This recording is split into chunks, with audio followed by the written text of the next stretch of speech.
Assalamualaikum warahmatullahi wabarakatuh. A'udzu billahi minasyaitonir rajim. Bismillahirrahmanirrahim. Alhamdulillah. Alhamdulillahi rabbil alamin wa bihi nasta'in. Wala 'udwana illa 'alal zalimin. Asyhadu an la ilaha illallah wahdahu la syarika lah. Wa asyhadu anna Muhammadan 'abduhu wa rasuluh.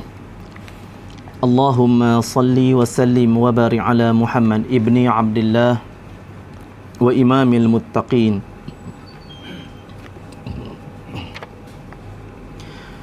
wa qaidid du'atil mujahidin wa ala alihi wa ashabihi ajma'in, amma ba'd. Tuan Imam, barisan Tuan Kuasa, barisan pegawai, pimpinan masyarakat, tuan-tuan dan puan-puan, ibu-ibu, dik kakak, muslimin muslimat yang dikasihi dan dirahmati Allah Subhanahu wa taala sekalian. Alhamdulillah. Pertamanya marilah kita sama-sama panjatkan syukur kepada Allah Subhanahu wa taala kerana masih lagi diberikan kita kesempatan untuk kita bersama-sama pada malam ini.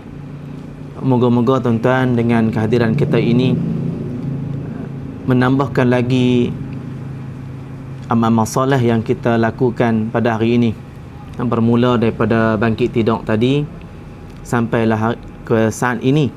Moga-moga setiap perbuatan kita dari tadi dinilai amal soleh oleh Allah Subhanahu wa taala.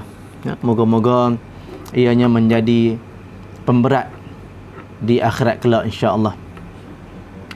Tuan-tuan muslimin muslimat yang dikasihi sekalian, insya-Allah malam ni kita sambung CD pengajian kita berkaitan dengan hadis sahih, kisah-kisah ghaib dan ajaib. Kisah-kisah ghaib dan ajaib. Selain daripada kisah-kisah ghaib, dia juga ada mengandungi dalam kitab ni kisah-kisah ajaib yang pernah berlaku dan diceritakan oleh Nabi sallallahu alaihi wasallam. Mana semua yang Nabi cerita tu dia ada ibrah dia ada pengajaran dia yang boleh kita ambil, yang boleh kita kutip untuk kita jadikan dia sebagai satu panduan. Mustahil Nabi kan cerita benda yang sia-sia. Semua yang Nabi cerita tu pasti ada pengajaran dia, pasti ada pedoman untuk kita ambil sebagai panduan hidup. InsyaAllah malam ni kita tengok satu hadis Nabi SAW menceritakan bagaimana penyesalan ayah Nabi Ibrahim AS. Penyesalan ayah Nabi Ibrahim AS. Tuan-tuan, ayah Nabi Ibrahim ni dia sempat Muslim, dia sempat ikut agama Tauhid tak? Ayah Nabi Ibrahim ni sempat tak sebelum dia meninggal, dia ikut ajaran Nabi Ibrahim AS? Rasa-rasa tuan-tuan sempat tak dia mengikut, menjadi pengikut kepada Nabi Ibrahim? Gimana Abang Mi?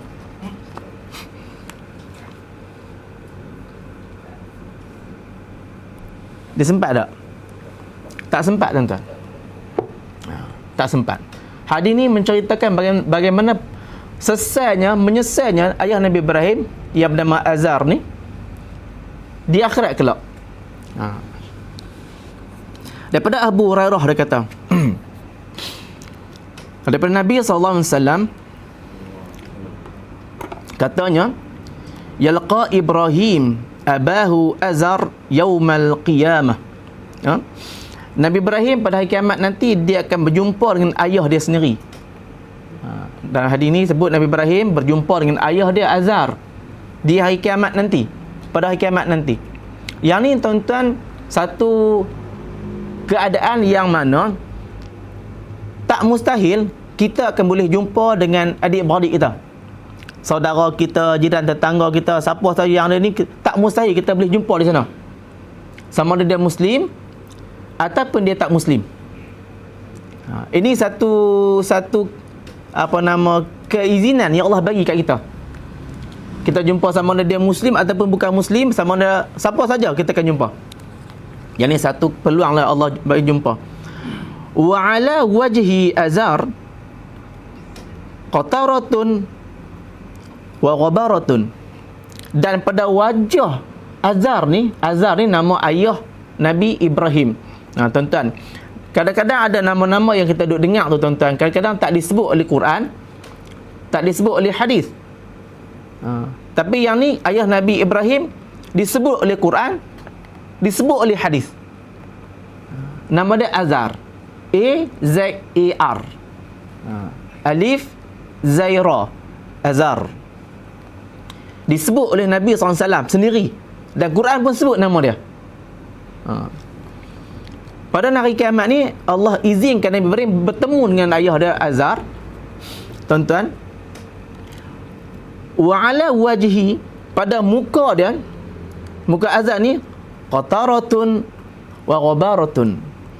Nampak ada muka sikit sedih dan berlemuh. Bahasa kita berlemuh. Nampak selekeh, seleweh, berlemuh. Nampak kotor. Kan kita kadang-kadang nampak orang ni awak hang ni, nampak selekeh dengan ni, mengeh tak dapat ikan ke? Nampaknya sedih je, contoh macam tu lah. Kan? Macam tu lah. Awak nampak sedih dengan ni. Pasal apa? Dia muka tu muka yang, ialah kita ni tuan-tuan, kita tak cerita pun kadang-kadang dengan wajah kita tu orang boleh baca keadaan kita. Wajah kita ni suka pun orang boleh nampak, kata dia ni nampak ceria ni, nampak ceria, nampak dia seronok ni. Tapi tengok kadang-kadang tengok dia, nampak dia muram, nampak muka dia masam, nampak muka dia marah. Wajah ni, wajah kita tu kadang-kadang menggambarkan keadaan kita. Sebab tu tuan-tuan, kalau dalam satu ilmu dia punya body language, bahasa badan ni, muka tu sebahagian daripada beribu bahasa badan yang ada. Muka ni dia boleh menunjukkan, orang tu boleh baca dia ni muka macam mana. Dengan muka dia tu orang boleh baca dia ni. Walaupun tak tepat satu patuh, tapi muka tu takkanlah dia senyum, nampak, takkanlah dia senyum menggambarkan dia sedih. Kan Makcik? Takkanlah dia duk sedih tu, duk teriak hak nampak. Orang kalau dia seronok pun, kalau dia teriak dalam keadaan seronok lain berbanding dengan teriak dalam keadaan sedih. Kan? Jadi orang boleh nampak dengan jelingan mata dia, dengan memek muka dia, dengan macam-macam dengan kat kening sebelah atau apa, semua tu orang boleh baca. Dalam duduk sembang-sembang, kalau dia nak ni dengan kawan dia, nak pakat cara orang tu dengan apa, segera ni, dia sembang-sembang kan, itu kan dia buat tu, dia nak abang atau hang kena mengaku sama ni, ini kita pakat macam tu. Jadi tu semua tu ialah gambaran kepada diri kita. Jadi tuan-tuan, Nabi Ibrahim nampak ayah dia Azar ni dalam keadaan muka yang sangat sedih. Dah nampak muka sedih, lepas tu berlemuh pula, nampak dalam keadaan yang sangat tak terurus. Gitu. Fayaqulu lahu Ibrahim, maka Nabi Ibrahim pun kata padanya, alam aqul laka la ta'sini. Nabi Ibrahim kata, bukankah aku katakan dulu jangan mungkiri aku.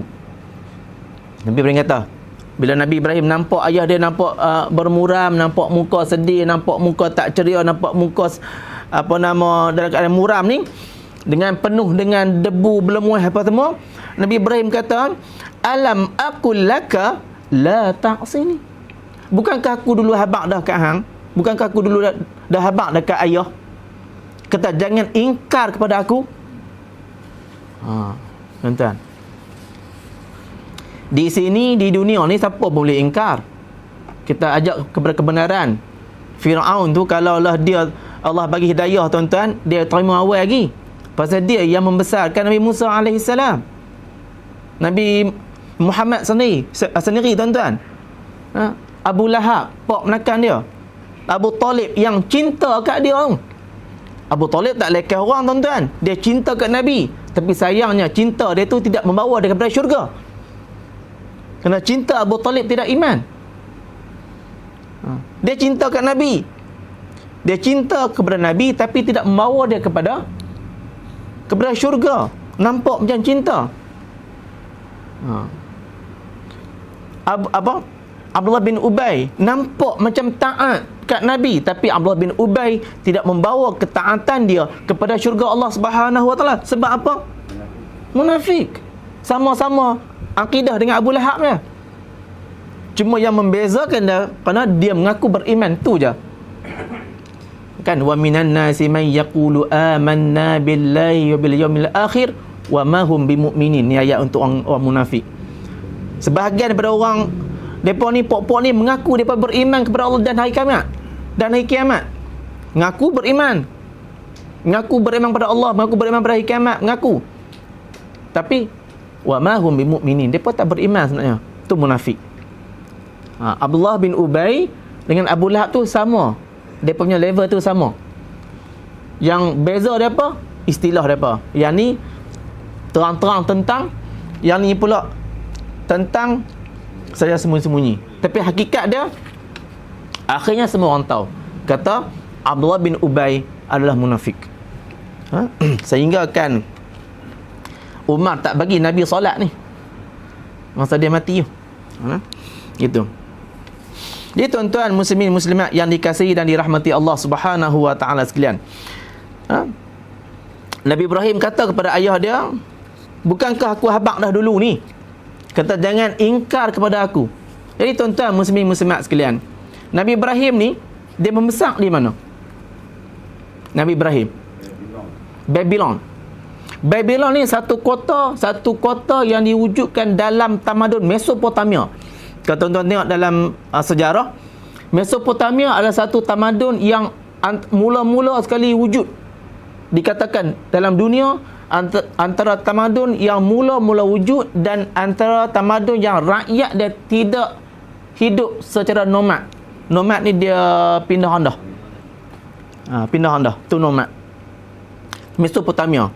Pertemuan antara sungai Tigris dengan Furat ataupun Euphrates, no? Betul ya? Di Iraq. Tapi tuan-tuan bukan Iraq sajalah masa tu. Kalau tuan-tuan apa nama, dia merangkumi sampai ke Syria, merangkumi sampai ke tenggara Turki, itu dia punya keluasan apa nama? Tamadun Mesopotamia tu. Tamadun Mesopotamia tu dia luas semaknya, dia luas. Dia luas. Cumanya di pertemuan antara dua sungai tadi, antara Tigris dengan Furat ataupun Euphrates, tu pusat dia. Macam kita lah tuan-tuan, Kota Kayang tu contoh, tu pusat pentadbiran. Tapi sekitar tu ada orang ke? Mestilah ada. Kalau kota tu saja nak perintah siapa? Tak mungkinlah ada sultan tak ada rakyat. Sudah pasti ada rakyat, kena ada sultan masa tu. Jadi wujudnya Kota Kayang. Di sekitar tu ada kehidupan. Kebetulan pula dekat dengan kota Keran. Kan? Masa tu. Jadi tuan-tuan muslimin muslimat sekalian, dan kalau tuan-tuan ingat di Babylon ada satu taman yang sangat famous. Taman apa? Taman Tergantung Babylon. Nama dia saya tak erti sebut zaman raja tu. Yang saya ingat seorang saja. Banyak-banyak raja dalam apa nama tamadun Mesopotamia, seorang saja yang saya ingat, iaitu Hammurabi. Hammurabi ni dia buat satu kod. Kod tu nama dia kod Hammurabi sebab ambil pada nama dia lah, kod Hammurabi tu. Tu kod tu macam kod undang-undang lah. Macam perlembagaan kepada tamadun tu, Hammurabi. Saya ingat tu pasal nama tu mungkin special ke apa tak tahu. Saya ingat semakin daripada tahun 94 tu mengaji tamadun dunia tu. Saya ingat semakin lah nama tu. Kalau tengah lena pun orang gerak tu, insya-Allah ingatlah nama dia. Bajan. Cuma kita nak sebut di sini tuan-tuan. Tamadun Mesopotamia ni tuan-tuan, yang tempat Nabi Ibrahim dilahirkan dan dibesarkan, dia adalah salah satu tamadun yang pernah didiami oleh para nabi. Bukan semua nabi, tapi dia pernah ada nabi-nabi yang hidup di dalam tu. Kalau kita baca tengok tuan-tuan buku-buku sejarah, disebut benda tu. Cuma dalam buku sejarah biasa dia tak sebut. Dia tak kaitkan nabi-nabi tu dengan tamadun-tamadun yang ada. Kalau tuan-tuan tengok Nabi Idris, Nabi Nuh, Nabi Ibrahim sendiri, Nabi Lut alaihissalam, Nabi Yaqub, Nabi Ayub, semua tu ialah dalam kawasan tu. Sebab dia tamadun yang luas. Dalam kawasan tu dia merupakan nabi-nabi yang ada dalam tu. Ada yang hidup sezaman, ada yang hidup zaman yang berbeza-beza. Jadi tuan-tuan muslimin muslimat sekalian, apabila Nabi Ibrahim AS kata ke ayah, alam aqul laka la ta'sini, bukankah aku duk habaq dah dulu ni dengan ingkar dengan aku? Fayaqul abuhu, ayah dia kata, fal yawma la a'sika. Tuan-tuan, start from now. Dia kata start pada hari ini, dia kata fal yawma la a'sika, start pada hari ini aku tak mungkir dah dengan hang. Ayah dia kata, di mana ni? Di akhirat tu. Bukan cerita di anjung rumah apa tak? Di akhirat. Tempat yang tidak ada dah peluang untuk kembali ke dunia. Tempat yang tidak ada dah peluang kedua untuk kita kembali hidup di dunia dan memperbaiki kehidupan tu. Yang ada di sini, Allah jadikan kita kematian sementara tidur kita tu, tidur itu Allah hidupkan kembali kita. Setiap pagi Allah bagi peluang untuk hidup. Hidup tu ialah untuk memperbaiki kehidupan. Tapi bila kita mati yang sebenar mati dan dibangkitkan di padang mahsyar, itu tidak ada peluang kedua untuk kita baiki kehidupan kita. Tidak ada peluang tu. Tak ada peluang nak perbaik, nak kata nak silap solat, nak kena mencari ilmu, nak kena buat baik dengan orang, tak ada. Yang ada di sini. Jadi bila mana Nabi ayah dia kata fal yauma la a'sika, start pada hari ini aku tak ingkar dah dengan hang. Sayang. Pasal apa sayang tuan-tuan? Pasal di sana tidak ada dah peluang kedua kepada ayah Nabi Ibrahim AS. Dan tuan-tuan, ni saya ambil daripada beberapa kitab yang lain untuk menyokong hadis ni tuan-tuan. Dia kata Nabi Ibrahim dah banyak kali ingatkan ayah dia tentang hakikat kehidupan sebagai hamba Allah. Pasal apa tuan-tuan? Pasal ayah Nabi Ibrahim ni ialah pengukir berhala. Dia punya kerjaya dia sampai pencen ialah pengukir berhala. Sampai pencen. Duk ukir berhala ya. Ukir sembah. Ukir amal beli sembah. Sebab dia ada kepentingan. Tuan-tuan, sebab tu dia menolak. Kadang-kadang orang menolak dakwah Islam ni kerana dia ada kepentingan. Sebab dengan dakwah tu mungkin kepentingan peribadi dia terjejah, maka dia tolak. Samalah dengan zaman Nabi Muhammad SAW ni, dan mana-mana zaman Nabi pun tuan-tuan yang menolak tu ada kala.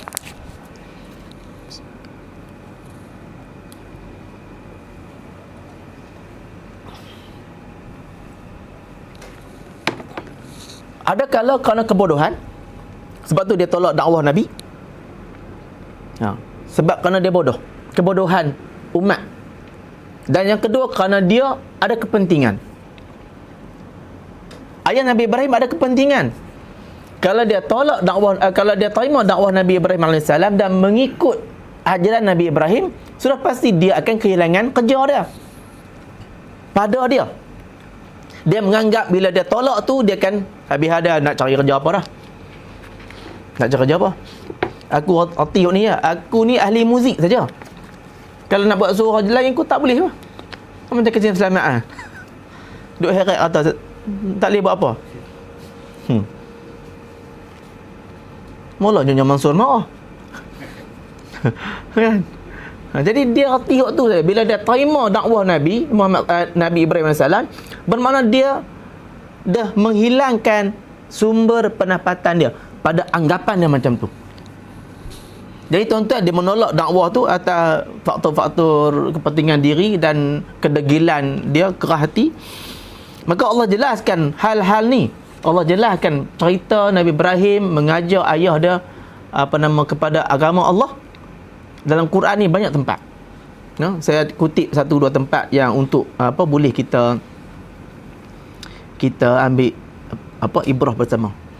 Wa idh qala Ibrahim li abihi Azar atattakhidhu asnama alihah inni araka wa qaumaka fi dhalalin mubin. Dia kata, dan ingatlah di waktu Ibrahim AS berkata kepada bapaknya, yakni Azar, Azar, alif zai ra, bukan zain, alif zai ra, Azar. Patutkah, dia kata, kamu menjadikan berhala-berhala sebagai Tuhan? Dia kata, patutkah, layakkah jadikan tokong-tokong ni sebagai Tuhan, ataupun patung-patung ni sebagai Tuhan, ataupun objek-objek lain sebagai Tuhan, ataupun apa-apa yang bukan Allah sebagai Tuhan? Patutkah? Dia kata, sesungguhnya, Nabi berkata, sesungguhnya inni araka wa qaumaka, sesungguhnya aku tengok engkau dan kaum engkau fi dhalalim mubin, dalam kesesatan yang amat nyata. Tuan-tuan, kesesatan yang amat nyata. Macam kita lah tuan-tuan, bila dalam zaman kita yang mengaji sikit-sikit ni, kita alhamdulillah Allah bagi kita satu kefahaman tentang akidah, tentang keimanan. Jadi kita tak buat benda pelik-pelik. Kita tak ada pulut kuning nak pergi puja pokok, kan? Tak ada duk pergi sembah pokok, nampak pokok pelik sikit mana kita tahu, pergi lorong denai larian tu ada pokok pelik sikit, nampak macam orang apa, tiap-tiap minggu duk pergi. Pergi apa? Pergi puja semangat. Tuan-tuan, jangan buat main tuan-tuan. Kayu tengah kebau pun orang buat ekor boleh. Yang kata pok-pok nak syirik ni. Sebab tu ada baru ni orang cerita kat saya. Dia kata, apa ustaz? Apa? Kan? Apa tu? Waktu senja dia jadi mai keluar dengan barang kemas, barang apa tu. Lepas tu muka pun segak, dia kata. Hak masa biasa ni lepas subuh, sebelum masuk maghrib, tua tak sanggup dah, dia kata. Masuk maghrib tu, dia kata, ni dengan barang kemas zaman lama-lama dulu ni. Dia kata dengan muka pun segak. Dia kata, apa tu ustaz? Dia apa kata? Setan tu, jin. Tuan-tuan. Tak patutlah kita mengambil selain daripada Allah Subhanahu Wa Taala menjadi Tuhan. Tak layak sebab Allah yang ciptakan kita. Maka tidak layak untuk kita jadikan makhluk sebagai Tuhan. Surah Al-An'am ayat 74. Kemudian tuan-tuan ada lagi, Nabi Ibrahim sebut, ya abati lima ta'budu ma la yasma'u wa la yubsiru wa la yughni 'anka syai'a. Dia kata, wahai bapakku, mengapakah kamu menyembah sesuatu yang tidak dengar? Nabi Ibrahim tanya ayah dia, ya abati lima ta'budu ma la yasma'u. Wahai ayah aku, pasal apa yang nak sembah ta'budu, nak sembah ma la yang tak dengar? Nak sembah yang tak dengar. Wala yubsiru, dan tidak melihat. Wala yughni 'anka syai'a, dan tak boleh buat apa-apa pun, dan tak boleh tolong hang pun sebenarnya. Pasal apa? Nak sembah pada pada benda yang tak boleh tolong hang. Tuan-tuan ingat nama apa sahabat yang lempang berhala tu? Berhala dia sampai dia tak pedang. Kalau ada orang yang buat jahat kat hang, ni dia pedang ni, hang tengah lurung lagi. Tak boleh buat apa juga. Pasal apa? Pasal patung tu bersifat kaku. Maka tak mungkin dia akan tolong kita, melainkan ada unsur-unsur lain yang kita nampak seolah-olah macam patung tu yang tolong kita, berhala tu yang tolong, tapi hakikatnya bukan patung tu. Sebab tu Nabi Ibrahim kata,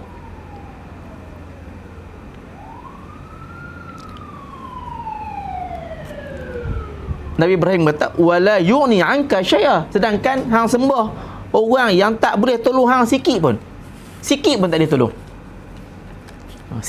tolong. hatta nak halau nyamuk yang lekat di hidung pun tak boleh. Kemudian ada lagi tuan-tuan. Tak apa, kita kuliah kita ni kuliah rakaman, tak apa.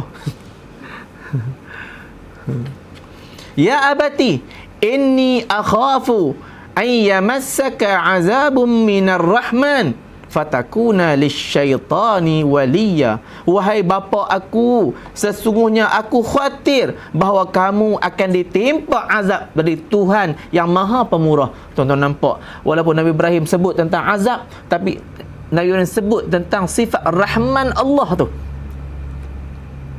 Rahman Allah tu, Pemurah Allah tu. Maka dia kata fatakuna lisyaitani waliya, maka kamu menjadi kawan syaitan. Pasal apa kawan syaitan? Pasal menyembah selain daripada Allah Subhanahu wa taala. Menyembah berhala-berhala tu kawan syaitan. Menyembah patung-patung tu kawan syaitan. Fajtanibu la'allakum tuflihun. Hendaklah kamu jauh dengan perbuatan itu. La'allakum tuflihun. Moga kamu beroleh kejayaan. Bila mana manusia, kita nampak pada kejayaan zahir. Kita akan nampak pada macam itulah yang kita cerita dengan Amr bin Luhai, yang dia tengok penduduk Syam ni berjaya maju berbanding dengan penduduk kota Mekah. Kan saya cerita kat tuan-tuan tu. Ingat dia buat balik berhala. Amr bin Luhai, dia tengok orang Syam ni macam berjaya, maju, moden, canggih hidup mereka, sebab mereka sembah berhala. Pada dia nampak seolah-olah kemajuan itu ialah yang ni.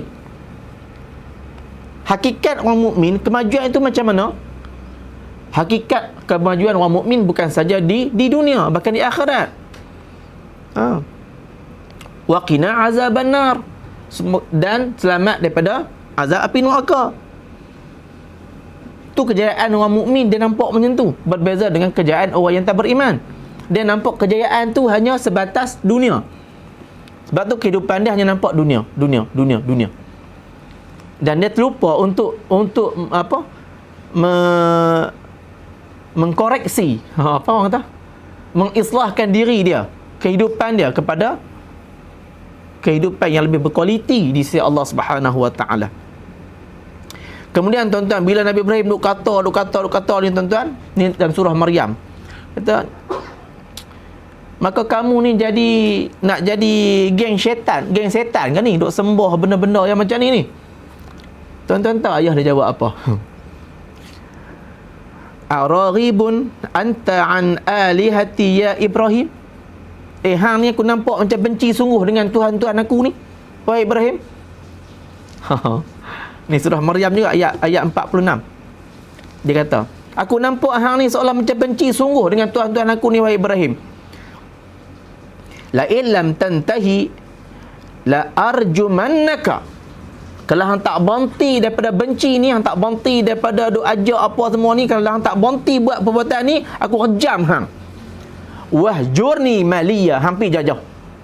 Jangan jumpa aku dah lepas ni. Macam tu lebih kurang.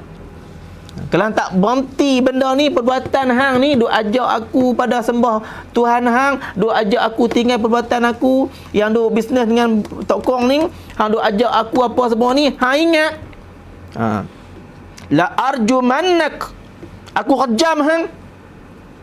Tu dia bagi warning kat Nabi Ibrahim. Kemudian wahjurni maliyah, hampir jauh. Senang apa bahasa, lebih kurang macam tu maksud dia. Dan pergilah dariku sejauh-jauhnya untuk waktu lama. Maksudnya hampir jauh nak balik dah.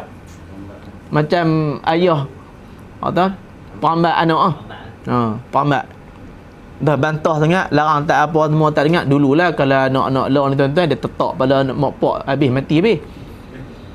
Betul tuan-tuan kan? Berita masuk tuan-tuan, hak jenis tekpik apa semua ni, jenis ambil dadah apa semua tuan-tuan, dia pengaruh dadah ni tuan-tuan. Kalau dulu dia halau-halau, kalau keluar tu dia bangsat pergi mana halau tu, dia balik meh hak berjaya pada buat belik banyak pada kan. Tapi lah ni tuan-tuan jangan buat main. Kita marah depa patah balik meh, Jerak lihat. Kalau tak buh parang pun jerak lihat. Bunuh habis pak, mak habis bunuh adik-beradik. Tuan-tuan tengok baru ni masuk ni bakar rumah. Bakar rumah tuan-tuan. Pasal minta duit tak bagi. Terpengaruh dadah. Bakar sebiji rumah. Allah tuan-tuan. Tu tuan-tuan. Maknanya tuan-tuan kita perlu juga tuan-tuan mengajak manusia-manusia yang macam ni untuk kembali balik kepada fitrah yang sebenar. Ajak balik kembali kepada fitrah yang sebenar, fitrah kehidupan manusia tu sendiri. Bila dia lari daripada fitrah dia tuan-tuan, dia akan jadi macam tu. Macam kereta api lari pada rel dia tuan-tuan, apa akan jadi kepada kereta api tu? Jahanam. Betul tak? Jahanam. Ada kita nampak kereta api jalan kot atas jalan raya. Tak, atas rel dia. Dan kita pun kalau tuan-tuan naik kereta ikut dia punya peraturan dia. Kalau duduk belah kiri, kena belah kiri lah. Tu yang bila mana dia lawan arus, mati habis orang. Pasal apa? Pasal bawa kereta tak betul. Orang duduk belah kiri, dia pergi belah kanan. Itulah seolah macam tu. Bila kehidupan manusia itu tak berpaksi kepada ajaran agama, anjuran agama, dia akan jadi macam tu. Jiwa dia mati. Bukan kata dia tu, jiwa tu mati sebelum mati. Jadi tuan-tuan muslimin muslimat yang dikasihi dan dirahmati Allah Subhanahu wa taala, sehingga kan dia halau Nabi Ibrahim AS pi jauh-jauh. Kalau dah hang benci sangat, kalau hang duk buat juga kerja ni, aku kejam hang. Tapi akhirnya tuan-tuan, dia kata fal yauma la a'sika, start pada hari ni aku tak mau ingkar dekat hang. Pasal apa? Pasal apa dia kata macam tu? Sebab dia dah nampak. Apa yang Nabi Ibrahim sebut azab tu, yang Nabi Ibrahim sebut azab Allah tu, pada hari tu dia dah nampak di depan mata dia memang ada azab. Sebelum tu dia buat macam kita lah tuan-tuan. Kadang-kadang dia buat cakap pandai, apilah dulu semayang, kubur asyik-asyik, aku kan duduk sama-sama kubur. Dia bang tu, nak mayang api dulu, jangan buat tunjuk alim sangat. Tunjuk alim macam dia seorang apa nama ni, macam dia betul sangat. Macam dia betul sangat. Nak ajak orang semayang, dia pun baru sehari dua ni yang boleh semayang. Dia ukit tu apa semua. Hang dulu dengan aku kan sama, kita habis kita. Ayat tu mematikan semangat. Dalam dakwah tuan-tuan jangan mati. Biar apilah tuan-tuan. Dia kata tu kita percaya orang lain pula. Kubur asing-asing tak apa. Dia mati kita urus juga, kita pergi. Kemudian tuan-tuan, Nabi Ibrahim kata, ya Rabbi innaka wa'adatani alla tukhziyani yawma yub'atsun wa ayu hizyin akhza min abi al-ab'ad. Wahai Tuhanku, sesungguhnya engkau telah berjanji tidak akan menghina aku pada hari kebangkitan ni. Nabi Ibrahim kata, kan janji dah dulu tak mau nak hina aku pada hari kebangkitan ni. Dia rasa terhina apabila ayah dia tu dijauhkan daripada dia. Maksudnya ayah dia tak duduk dengan dia. Ayah Nabi Ibrahim Azhar tu tidak bersama dengan Nabi Ibrahim dalam syurga Allah Subhanahu wa taala sebab dia kafir. Jadi Nabi Ibrahim masa sedih. Nabi Ibrahim masa macam hinanya, macam kita lah, malunya. Malu pasal apa? Pasal ayah. Jadi Nabi Ibrahim kata, bukankah janji dah dulu tak mau hina aku pada hari kebangkitan? Bukankah aku rasa terhina apabila ayah aku dijauhkan daripada aku? Tu Nabi Ibrahim kata, fayaqul Allah kata, inni haramtul jannah 'alal kafirin. Allah kata, sesungguhnya aku mengharamkan jannah, syurga ke atas orang-orang kafir. Tuan, minggu lepas kita mengaji tu lelaki muslim yang terakhir keluar daripada neraka masuk syurga disebabkan amalan dia tak cukup kuat. Tapi kerana dia tu muslim, atas rahman Allah dia masuk syurga. Pasal tu amalan dia tak kuat, tak ada banyak mana. Adalah sekali sekala Jumaat teka-teka orang semayang, dia pun pergi maghrib semayang, lepas tu 5 tahun pula pun semayang. Contoh macam tu. Tu teka-teka. Puasa pun puasa. Tapi dia tak kuat dia punya amalan dia. Tapi yang ni bukan, dia tak muslim sikit pun. Sebab tu Allah kata, inni haramtul jannah 'alal kafirin. sesungguhnya aku mengharamkan syurga ke atas orang-orang kafir. Fayuqal, Allah kata lagi, ya Ibrahim, unzur ma baina rijlaik. Jangan tengok di antara dua kaki hang tu. Allah suruh Nabi Ibrahim, tengok di antara dua kaki hang tu, jangan tengok.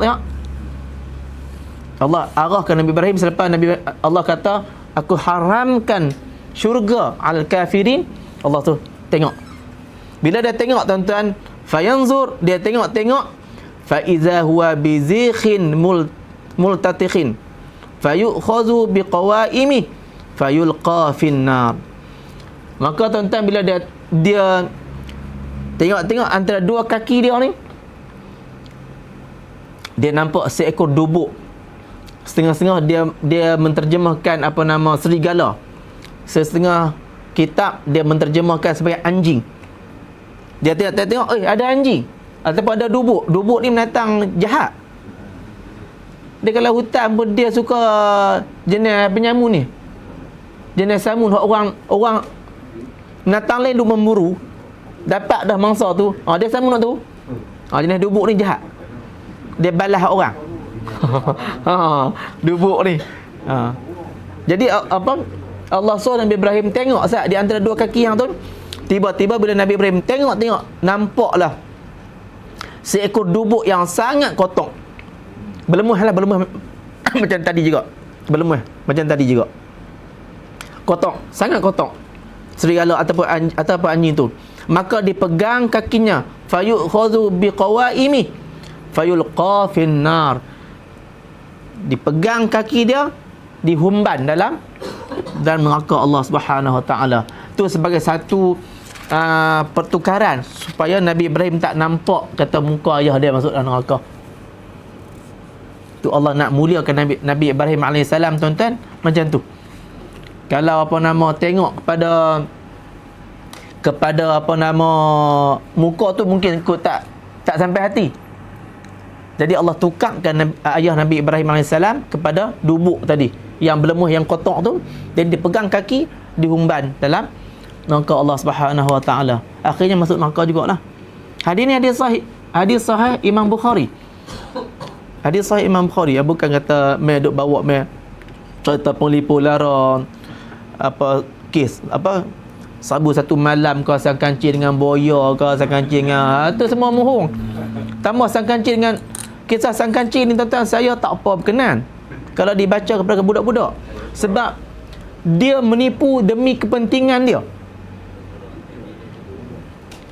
Memang nampak macam bijak, nampak macam bijak, tapi kisah sang kancing, keseluruhan kisah sang kancing menceritakan bijaknya sang kancing menipu orang lain demi kepentingan diri dia, demi memenuhi hajat dia.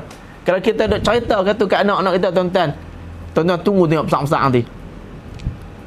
Perasaan sebagai ahli politik yang jenis-jenis ni pasal dengar cerita ni apa? Mungkinlah dia buat helah untuk kepentingan dia. Untuk kepentingan dia. Akhirnya dia depan kita, Allah, sang kancing tu baik sungguh depan jalan. Ni ada abang Raja Sulaiman nak suruh bilang ni boya ada apa ekor. Keluarlah boya ni duk beratok atas darat. Tak mana boleh beratok atas darat. Kukuk ada dalam sungai lagi hak tak keluar. Kalau hampa beratok dalam sungai, kukuk boleh nampak. 1, 2, 3 lekak. Jandam tinggal aku ketuk. Dan dalam boleh makan buah rambut. Memang nampak macam bijak dia, tapi dia membohong. Dia pembohong. Dia putak belik. Ni cerita ni, tuan-tuan, cerita yang bukan putak belik, bukan cerita habuan seronok dengan halwa telinga, bukan. Ni cerita benar yang ada ibrah pada dia. Tuan-tuan, antaranya yang saya sebut tadi, tuan-tuan, kita di akhirat nanti ada peluang dipertemukan dengan manusia lain. Adik-beradik, keluarga rapat, semua jiran tetangga. Dan tuan-tuan, pada hari kiamat nanti, tuan-tuan, yang jelas ialah bila kita nampak pada kisah ayah Nabi Ibrahim AS, tuan-tuan, bahawasanya orang yang mengingkari Allah Subhanahu Wa Taala, orang kafir, Dan orang yang mengingkari ajaran Allah Subhanahu Wa Taala ialah orang yang sangat menyesal. Yang sangat menyesal. Asa sesal, betul rasa hina, rasa sedih, putus asa. Pasal apa putus asa? Tak ada ruang dah. Kalau orang kafir, orang yang tak beriman, tidak ada ruang untuk dia dah nak bertobat. Tak ada ruang. No way. Jadi tuan-tuan muslimin muslimat yang dikasihi dan dirahmati Allah Subhanahu Wa Taala sekalian, moga-moga tuan-tuan dengan sedikit penyampaian ini memberi kita manfaat tuan-tuan. Sebab kita kena ingat, sahabat-sahabat Nabi Ibrahim yang disebut ulul azmi pun tuan-tuan, dia tidak boleh bagi syafaat pada ayah dia yang tidak beriman kepada Allah Subhanahu Wa Taala. Di akhirat nanti tidak ada benda tu. Hebat macam mana pun Nabi Ibrahim tidak mampu memberi syafaat kepada ayah dia sendiri. Mana orang-orang kafir tidak dapat syafaat kepada orang mukmin. Jadi tuan-tuan, moga-moga tuan-tuan dengan sedikit yang saya sampaikan ini dapat manfaat kita bersama. Moga-moga Allah merahmati perjumpaan kita. Moga-moga Allah memberkati, merahmati himpunan kita. Semoga dianya memberi manfaat kepada kita, menambahkan lagi kefahaman kita, keimanan kita, amal kita kepada Allah Subhanahu Wa Taala, sehinggalah nanti kita bertemu dengan Allah Subhanahu Wa Taala. Moga-moga Allah redha kehidupan kita. Saya minta maaf kepada tuan-tuan dan puan-puan kalau ada silap dan salah daripada saya, dan saya mohon ampun ya Allah Subhanahu Wa Taala. Moga-moga Allah ampunkan dosa kita semua insya-Allah. Wallahu a'lam bissawab. Kita tengok dengan tasbih kafarah.